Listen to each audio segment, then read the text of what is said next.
Me revoici avec une nouvelle recette. Cette fois-ci, je vais vous montrer comment je réalise mon cake au citron qui est hyper bon, léger. Franchement, il est aussi bien délicieux seul qu'accompagné d'une crème anglaise pour les plus gourmands. C'est vraiment un gâteau qui est très bon, très facile à faire. Ça change de ce qu'on peut avoir l'habitude de faire. Le citron est très léger, vous pouvez le doser encore une fois selon vos préférences. Donc sans plus tarder, commençons. Donc il vous faudra 160 g de farine, 170 g de sucre, 3 œufs, 150 g de beurre, un citron ou deux selon vos préférences et un sachet de levure. Donc commencez par ajouter le sucre, les 3 œufs et veillez à bien mélanger jusqu'à ce que le mélange blanchisse, donc pendant quelques minutes environ.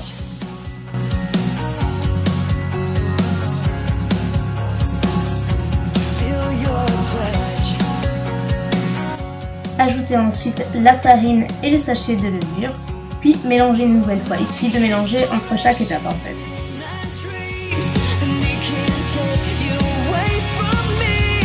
Faites fondre vos 150 g de beurre au préalable et ajoutez-les à la préparation avant de le mélanger encore une fois. Maintenant on passe à la partie du citron. Donc il vous suffit de prélever quelques zestes de citron. Donc, moi je préfère utiliser la râpe. Vous pouvez faire à l'aide d'un économe. Moi c'est juste ce que je préfère. Après faites comme vous le souhaitez.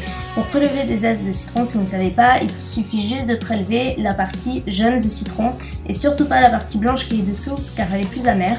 Donc voilà, à l'aide d'une râpe ou d'un économe, et vous trouverez quelques infos sur Google de toute façon si vous en voulez davantage. Je coupe ensuite mon citron en deux, je presse le jus des deux parties, j'ajoute donc l'ensemble des zestes à la préparation ainsi que le jus du citron.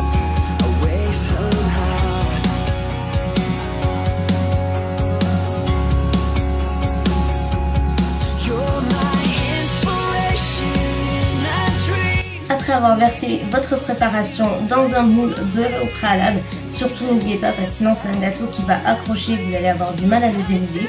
Il vous suffit de l'enfourner environ 40 minutes à 200 degrés.